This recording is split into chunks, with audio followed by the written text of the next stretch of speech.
12장. 형제들아, 신령한 것에 대하여 나는 너희가 알지 못하기를 원하지 아니하노니 너희도 알거니와 너희가 이방인으로 있을 때에 말 못하는 우상에게로 끄는 그대로 끌려가느니라. 그러므로 내가 너희에게 알리노니 하나님의 영으로 말하는 자는 누구든지 예수를 저주할 자라 하지 아니하고 또 성령으로 아니하고는 누구든지 예수를 주시라 할 수 없느니라. 은사는 여러 가지나 성령은 같고 직분은 여러 가지나 주는 같으며 또 사역은 여러 가지나 모든 것을 모든 사람 가운데서 이루시는 하나님은 같으니 각 사람에게 성령을 나타내심은 유익하게 하려 하심이라. 어떤 사람에게는 성령으로 말미암아 지혜의 말씀을, 어떤 사람에게는 같은 성령을 따라 지식의 말씀을, 다른 사람에게는 같은 성령으로 믿음을, 어떤 사람에게는 한 성령으로 병 고치는 은사를, 어떤 사람에게는 능력 행함을, 어떤 사람에게는 예언함을, 어떤 사람에게는 영들 분별함을, 다른 사람에게는 각종 방언 말함을, 어떤 사람에게는 방언들 통역함을 주시나니 이 모든 일은 같은 한 성령이 행하사 그의 뜻대로 각 사람에게 나누어 주시는 것이니라. 몸은 하나인데 많은 지체가 있고 몸의 지체가 많으나 한 몸인과 같이 그리스도도 그러하니라. 우리가 유대인이나 헬라인이나 종이나 자유인이나 다 한 성령으로 세례를 받아 한 몸이 되었고 또 다 한 성령을 마시게 하셨느니라. 몸은 한 지체뿐만 아니요 여럿이니 만일 발이 이르되 나는 손이 아니니 몸에 붙지 아니하였다 할지라도 이로써 몸에 붙지 아니한 것이 아니요 또 귀가 이르되 나는 눈이 아니니 몸에 붙지 아니하였다 할지라도 이로써 몸에 붙지 아니한 것이 아니니 만일 온몸이 눈이면 듣는 것은 어디며 온몸이 듣는 것이면 냄새 맡는 것은 어디냐. 그러나 이제 하나님이 그 원하시는 대로 지체를 각각 몸에 두셨으니 만일 다 한 지체뿐이면 몸은 어디냐. 이제 지체는 많으나 몸은 하나라. 눈이 손더러 내가 너를 쓸 데가 없다 하거늘 또한 머리가 발더러 내가 너를 쓸 데가 없다 하지 못하리라. 그뿐 아니라 더 약하게 보이는 몸의 지체가 도리어 유긴하고 우리가 몸에 덜 귀히 여기는 그것들을 더욱 귀한 것들로 입혀주며 우리의 아름답지 못한 지체는 더욱 아름다운 것을 얻느니라. 그런즉 우리의 아름다운 지체는 그럴 필요가 없느니라. 오직 하나님이 몸을 고르게 하여 부족한 지체에게 귀중함을 더하사 몸 가운데서 분쟁이 없고 오직 여러 지체가 서로 같이 돌보게 하셨느니라. 만일 한 지체가 고통을 받으면 모든 지체가 함께 고통을 받고 한 지체가 영광을 얻으면 모든 지체가 함께 즐거워하느니라. 너희는 그리스도의 몸이요 지체의 각 부분이라. 하나님이 교회 중에 몇을 세우셨으니 첫째는 사도요, 둘째는 선지자요, 셋째는 교사요, 그 다음은 능력을 행하는 자요, 그 다음은 병 고치는 은사와 서로 돕는 것과 다스리는 것과 각종 방언을 말하는 것이라. 다 사도이겠느냐, 다 선지자이겠느냐, 다 교사이겠느냐, 다 능력을 행하는 자이겠느냐, 다 병 고치는 은사를 가진 자이겠느냐, 다 방언을 말하는 자이겠느냐, 다 통역하는 자이겠느냐. 너희는 더욱 큰 은사를 사모하라. 내가 또한 가장 좋은 길을 너희에게 보이리라. 13장. 내가 사람의 방언과 천사의 말을 할지라도 사랑이 없으면 소리나는 구리와 울리는 꽹과리가 되고 내가 예언하는 능력이 있어 모든 비밀과 모든 지식을 알고 또 산을 옮길 만한 모든 믿음이 있을지라도 사랑이 없으면 내가 아무것도 아니요 내가 내게 있는 모든 것으로 구제하고 또 내 몸을 불사르게 내줄지라도 사랑이 없으면 내게 아무 유익이 없느니라. 사랑은 오래 참고 사랑은 온유하며 시기하지 아니하며 사랑은 자랑하지 아니하며 교만하지 아니하며 무례히 행하지 아니하며 자기의 유익을 구하지 아니하며 성내지 아니하며 악한 것을 생각하지 아니하며 불의를 기뻐하지 아니하며 진리와 함께 기뻐하고 모든 것을 참으며 모든 것을 믿으며 모든 것을 바라며 모든 것을 견디느니라. 사랑은 언제까지나 떨어지지 아니하되 예언도 패하고 방언도 그치고 지식도 패하리라. 우리는 부분적으로 알고 부분적으로 예언하니 온전한 것이 올 때에는 부분적으로 하던 것이 패하리라. 내가 어렸을 때에는 말하는 것이 어린아이와 같고 깨닫는 것이 어린아이와 같고 생각하는 것이 어린아이와 같다가 장성한 사람이 되어서는 어린아이의 일을 버렸노라.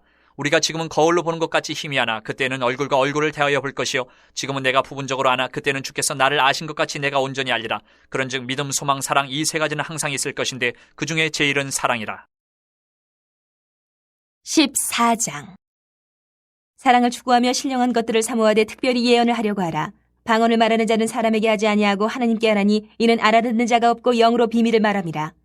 그러나 예언하는 자는 사람에게 말하여 덕을 세우며 건면하며 위로하는 것이요 방언을 말하는 자는 자기의 덕을 세우고 예언하는 자는 교회의 덕을 세우나니 나는 너희가 다 방언 말하기를 원하나 특별히 예언하기를 원하노라. 만일 방언을 말하는 자가 통역하여 교회의 덕을 세우지 아니하면 예언하는 자만 못하니라. 그런즉 형제들아, 내가 너희에게 나아가서 방언으로 말하고 계시나 지식이나 예언이나 가르치는 것으로 말하지 아니하면 너희에게 무엇이 유익하리요. 혹 필이나 검은고와 같이 생명 없는 것이 소리를 낼 때에 그 음의 분별을 나타내지 아니하면 필이 부는 것인지 검은고 타는 것인지 어찌 알게 되리요. 만일 나팔이 분명하지 못한 소리를 내면 누가 전투를 준비하리요. 이와 같이 너희도 혀로서 알아듣기 쉬운 말을 하지 아니하면 그 말하는 것을 어찌 알리요. 이는 허공에다 말하는 것이라. 이같이 세상에 소리의 종류가 많으나 뜻없는 소리는 없나니 그러므로 내가 그 소리의 뜻을 알지 못하면 내가 말하는 자에게 외국인이 되고 말하는 자도 내게 외국인이 되리니 그러므로 너희도 영적인 것을 사모하는 자인즉 교회의 덕을 세우기 위하여 그것이 풍성하기를 구하라. 그러므로 방언을 말하는 자는 통역하기를 기도할지니 내가 만일 방언으로 기도하면 나의 영이 기도하거니와 나의 마음은 열매를 맺지 못하리라. 그러면 어떻게 할까? 내가 영으로 기도하고 또 마음으로 기도하며 내가 영으로 찬송하고 또 마음으로 찬송하리라. 그렇지 아니하면 내가 영으로 축복할 때에 알지 못하는 처지에 있는 자가 내가 무슨 말을 하는지 알지 못하고 내 감사에 어찌 아멘하리요. 너는 감사를 잘하였으나 그러나 다른 사람은 덕세움을 받지 못하리라. 내가 너희 모든 사람보다 방언을 더 말함으로 하나님께 감사하노라. 그러나 교회에서 내가 남을 가르치기 위하여 깨달은 마음으로 5마디 말을 하는 것이 1만마디 방언으로 말하는 것보다 나으니라. 형제들아, 지혜 있는 아이가 되지 말고 악에는 어린아이가 되라. 지혜는 장성한 사람이 되라. 율법에 기록된 바 주께서 이르시되 내가 다른 방언을 말하는 자와 다른 입술로 이 백성에게 말할지라도 그들이 여전히 듣지 아니하리라 하였으니, 그러므로 방언은 믿는 자들을 위하지 아니하고 믿지 아니하는 자들을 위하는 표적이나 예언은 믿지 아니하는 자들을 위하지 않고 믿는 자들을 위함이니라. 그러므로 온 교회가 함께 모여 다 방언으로 말하면 알지 못하는 자들이나 믿지 아니하는 자들이 들어와서 너희를 미쳤다 하지 아니하겠느냐. 그러나 다 예언을 하면 믿지 아니하는 자들이나 알지 못하는 자들이 들어와서 모든 사람에게 책망을 들으며 모든 사람에게 판단을 받고 그 마음에 숨은 일들이 드러나게 되므로 엎드리어 하나님께 경배하며 하나님이 참으로 너희 가운데 계신다 전파하리라. 그런즉 형제들아, 어찌할까? 너희가 모일 때에 각각 찬송시도 있으며 가르치는 말씀도 있으며 계시도 있으며 방언도 있으며 통역함도 있나니 모든 것을 덕을 세우기 위하여 하라. 만일 누가 방언으로 말하거든 2사람이나 많아야 3사람이 차례를 따라하고 한 사람이 통역할 것이요, 만일 통역하는 자가 없으면 교회에서는 잠잠하고 자기와 하나님께 말할 것이요, 예언하는 자는 2이나 3이나 말하고 다른 이들은 분별할 것이요, 만일 곁에 앉아있는 다른 이에게 계시가 있으면 먼저 하던 자는 잠잠할지니라. 너희는 다 모든 사람으로 배우게 하고 모든 사람으로 권면을 받게 하기 위하여 하나씩 하나씩 예언할 수 있느니라. 예언하는 자들의 영은 예언하는 자들에게 제재를 받나니 하나님은 무질서의 하나님이 아니시요 오직 화평의 하나님이시니라. 모든 성도가 교회에서 함과 같이 여자는 교회에서 잠잠하라. 그들에게는 말하는 것을 허락함이 없나니 율법에 이른 것 같이 오직 복종할 것이요, 만일 무엇을 배우려거든 집에서 자기 남편에게 물을지니 여자가 교회에서 말하는 것은 부끄러운 것이라. 하나님의 말씀이 너희로부터 난 것이냐 또는 너희에게만 임한 것이냐. 만일 누구든지 자기를 선지자나 혹은 신령한 자로 생각하거든 내가 너희에게 편지하는 이 글이 주의 명령인 줄 알라. 만일 누구든지 알지 못하면 그는 알지 못한 자니라. 그런즉 내 형제들아, 예언하기를 사모하며 방언 말하기를 금하지 말라. 모든 것을 품위 있게 하고 질서 있게 하라.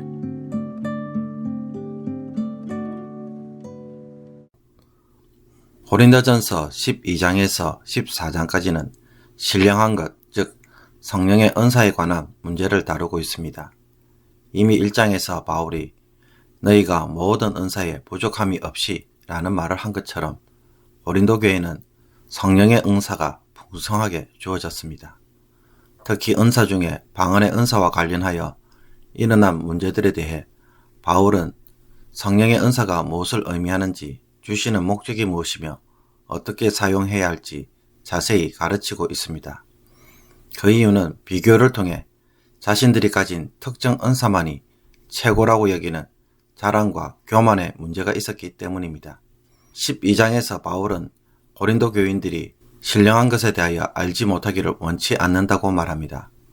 바울이 말하는 신령한 것은 예수를 믿을 때 주어지는 성령을 통해 주어지는 선물, 즉 은사를 의미합니다. 그러나 바울은 신령한 것에 대하여 말하기 전에 누가 신령한 자인지를 먼저 말합니다.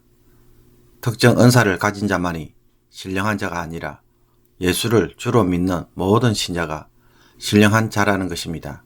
그리고 교회 안에서 주어지는 다양한 은사들과 직분, 사역들은 모두 성삼위 하나님이 주신 것들이며 성삼위 하나님의 사역을 반영하고 있기에 특정 은사만 최고로 여기는 자랑과 교만은 하나님이 주신 일을 비교 평가하는 것과 동일합니다. 바울은 성령 하나님이 교회의 각 사람에게 주신 은사들에 대해 쭉 나열을 하면서 이 은사는 한 성령이 주신 것이고 그의 뜻대로 교회를 유익하게 할 목적으로 각 사람에게 나눠 주신 것이라고 말합니다. 이런 성령의 은사를 사람들이 비교 평가하는 것은 성령의 사역을 두고 함부로 사람이 평가하는 일이 되는 것입니다. 이 문제에 대해 바울은 여러 지체들로 구성된 몸의 비유를 통해 설명합니다. 한 몸에는 여러 지체들이 각각 나누어져서 그 역할을 하고 있다고 말합니다. 한 성령으로 세례를 받아 그리스도의 한 몸이 되었기 때문입니다. 이렇게 구성된 지체는 각각의 역할을 따라 움직이기 때문에 비교를 통해 열등감에 빠지거나 우울감에 빠져 쓸데없다고 말하지 못하고 약하고 덜 귀히 여기는 것들이 더 요긴하고 더 귀한 것을 입혀주고 아름다운 것을 준다고 말합니다. 아름다운 지체는 그 자체로 아름답기에 그럴 필요가 없는 것입니다. 그 결과 몸 가운데에 차별이 없어 분쟁이 없고 서로 같이 돌보도록 된 것이 한 몸의 지체들인 것입니다. 그래서 누가 고통을 받으면 함께 고통을 받고 누가 영광을 받으면 모든 지체가 함께 즐거워하는 것입니다. 하나님은 교회의 몸을 세우기에 어떤 이는 사역의 차원에서 사도나 선지자, 교사로 세웠고 또 어떤 이는 섬김의 차원에서 능력을 행하고 병 고치는 은사, 돕는 은사, 다스리는 은사, 방언의 은사 등을 주신 것입니다. 그런데 모든 사람들이 병 고치는 은사가 좋다고 그것만 추구하고 모두가 방언이 좋다고 방언만 하면 안 된다는 것입니다. 그래서 바울은 더욱더 큰 은사를 사모하라고 하면서 가장 좋은 길을 보이겠다고 말합니다. 여기서 더욱 큰 은사를 두고 사람들은 종종 사랑의 은사라고 말하는데 헬라어 원문으로는 은사들 즉 복수형으로 표현하고 있기에 사랑의 은사로 보기 어렵습니다. 그러므로 가장 좋은 길을 보이겠다는 것을 보아서 각각의 은사들이 더욱더 큰 은사들이 되는 길, 즉 최고의 은사가 되는 길이 무엇인지를 바울이 가르쳐 주겠다는 말로 해석을 해야 합니다. 사도 바울은 그것을 사랑이라고 13장에서 자세히 소개하고 있습니다. 그래서 방언의 은사, 예언의 은사, 지식과 믿음의 은사, 구제와 희생의 은사를 가지고 있어도 사랑이 없다면 그 은사는 아무 유익이 없다고 말합니다. 그 이유는 성령의 은사는 사랑을 위해 사용되는 것이기 때문입니다. 본래 덕을 세우기 위해 성령이 각 사람을 통해 일을 하시는 것인데 사랑하는 일을 하지 않는다면 어떻게 되겠느냐라는 것입니다. 그러므로 은사들은 바울이 말하는 사랑의 여러 특징들로 섬기는 일을 해야만 한다고 말합니다.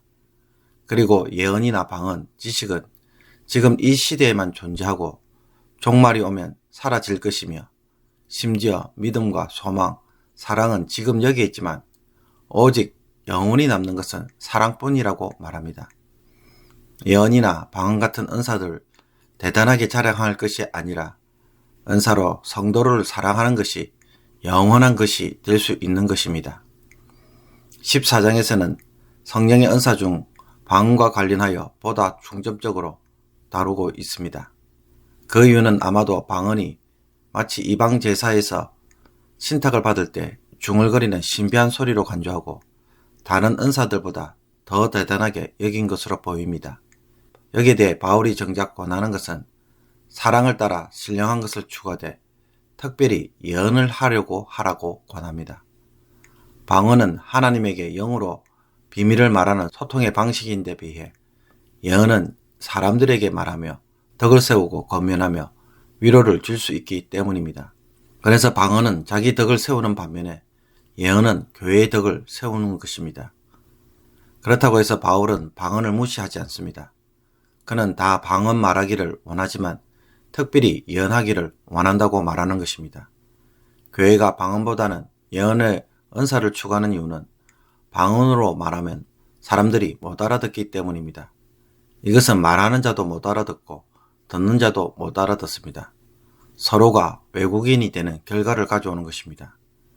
그러므로 교회의 덕을 세우기 위해서는 예언이 풍성하기를 구하는 것이 더 좋은 것입니다. 그러나 공적 예배 시에 방언을 사용하고자 한다면 방언을 말하는 자는 통역할 수 있기를 간구하라고 권합니다. 그리고 예배 시에 모든 사람들이 방언을 말하면 믿지 아니하는 자들이 미쳤다고 말하기 때문에 덕을 세우지 못합니다. 그렇다면 예배 시간에 방언을 전혀 하지 말라는 것입니까? 아닙니다.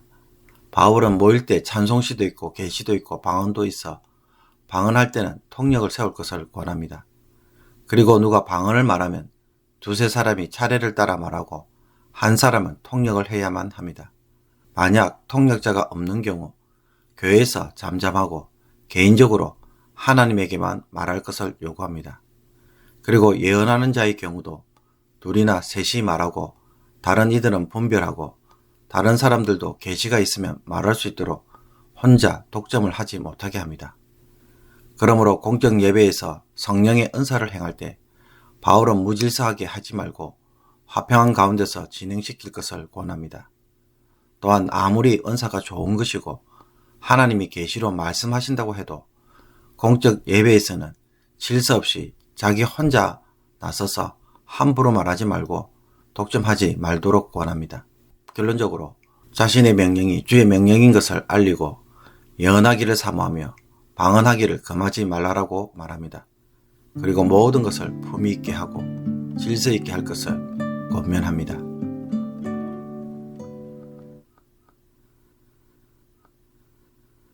오늘의 묵상 본문은 12장 1절에서 11절까지의 말씀입니다.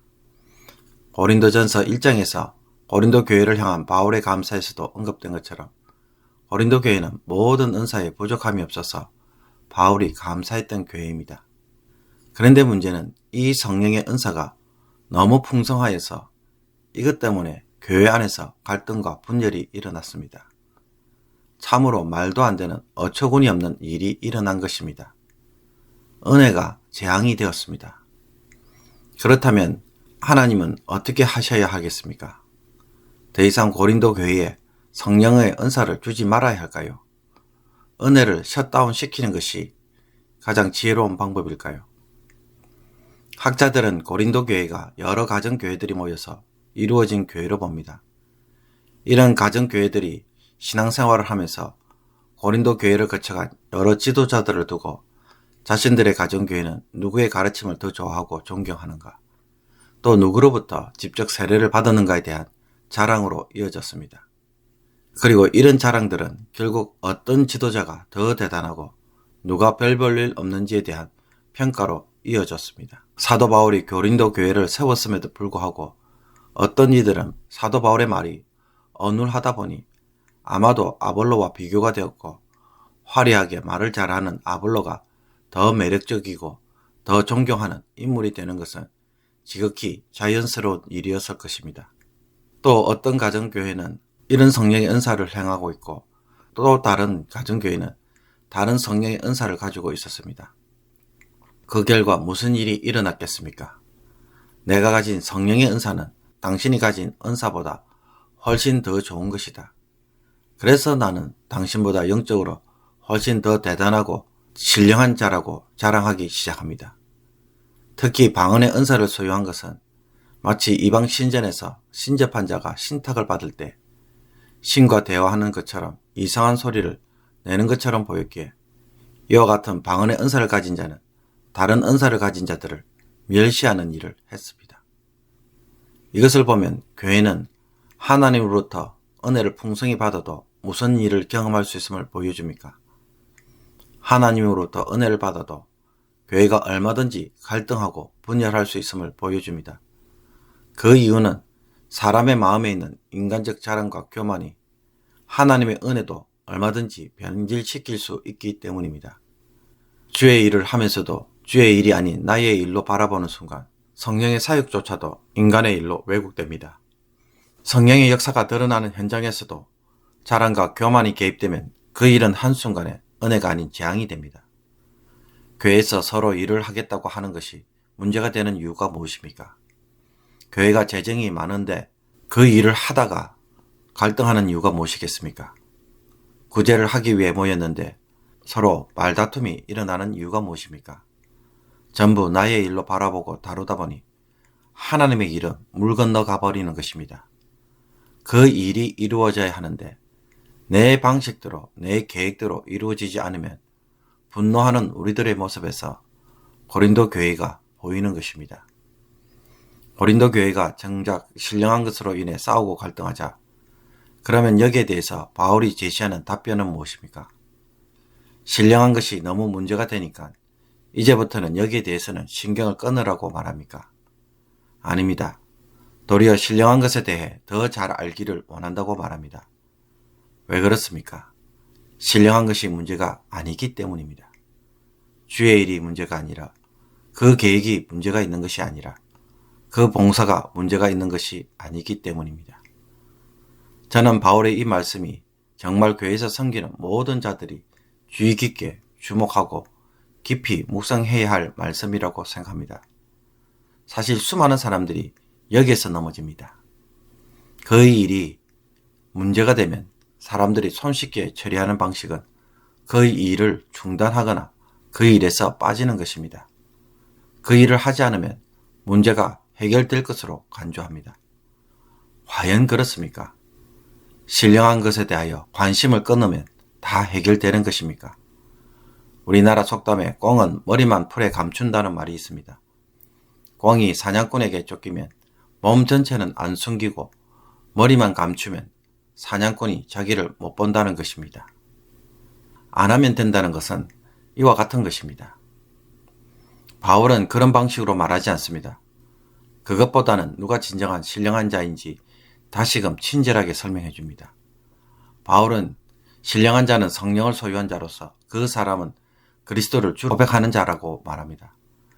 그리스도를 주로 고백하는 자, 이 사람들은 누구인가요? 고린도 교회 성도들입니다. 그들 모두는 그렇게 해서 성도가 되었습니다. 그렇다면 그들은 이미 신령한 자들입니다. 성령의 은사 때문에 신령한 자가 된 것이 아니라 예수를 주로 고백하였고 그래서 성령을 받았기에 이미 신령한 자가 되었습니다.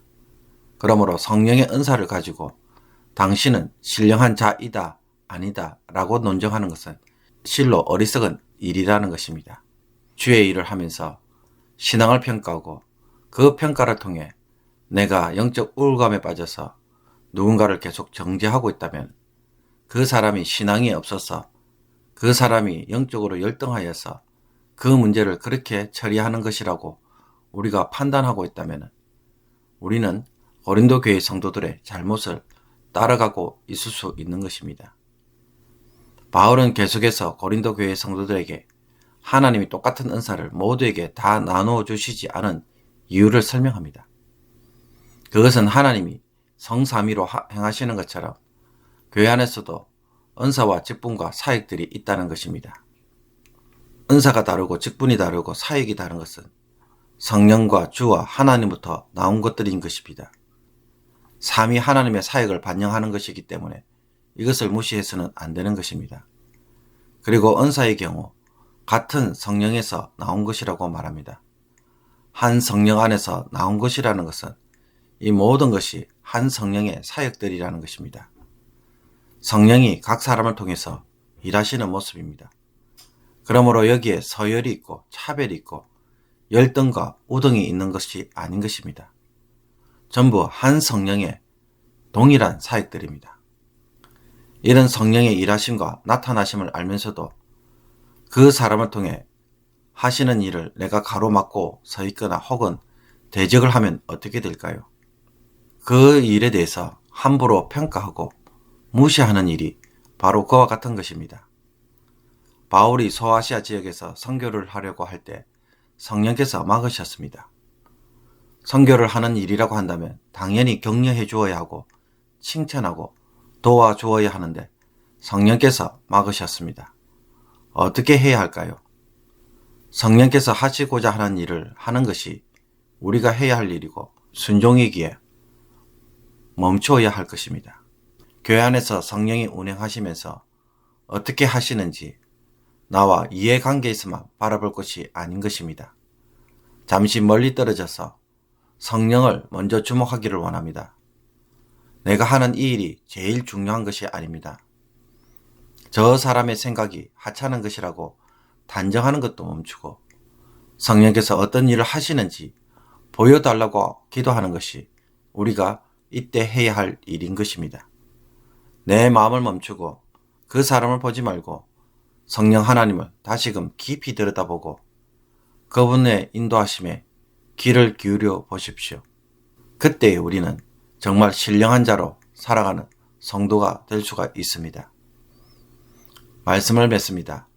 하나님의 일을 내 일로 가져오지 마십시오. 또 하나님의 일을 그만두는 것에서 답을 찾지 마십시오. 갈등의 원인은 내 마음의 죄에 있을 수 있음을 인정하고 성령께서 각 사람을 통해 일하시는 것을 인정할 수 있기를 바랍니다. 그래서 결국 성령께서 어떤 일을 이루려고 하시는지 그 흐름을 볼 수 있도록 기도하며 깨닫는 마음을 주실 것을 간절히 간구할 수 있기를 원합니다. 우리는 성령의 사람들입니다. 내가 원하는 방식대로 일하는 사람들이 아니라 성령의 사역을 이루기 위하여 종으로 섬기는 자임을 오늘도 잊지 않기를 주님의 이름으로 축복합니다. 기도드리겠습니다. 하나님 아버지, 오늘도 주의 말씀으로 우리의 어두워진 영혼을 밝게 하여 주시고 깨닫고 순종하는 마음을 주옵소서. 은혜를 받아도 넘어지는 저희들입니다. 긍휼히 여겨주셔서 다시 바로 설 수 있도록 도와주옵소서. 하나님의 일을 사람의 일로 바라보다가 결국 주의 일을 포기하도록 만드는 사단의 유혹에 오늘 빠지지 않게 하여 주옵소서. 성령께서 이 못난 자를 통하여 일하시는 것처럼 다른 사람을 통해서도 일하시고 결국 하나님이 무엇을 이루려고 하시는지 그 영적 흐름에 순종하게 하여 주시옵소서. 그 일에 수정드는 자로 자신을 세우게 하여 주옵소서. 성령의 손과 발이 되기를 원합니다. 교회를 통하여 배우게 하여 주시고 가정에서도 직장에서도 성령께서 하시고자 하는 일이 무엇인지 보고 그 일을 따라 행하는 오늘 하루가 되게 하여 주옵소서. 예수 그리스도의 이름으로 기도하옵나이다. 아멘.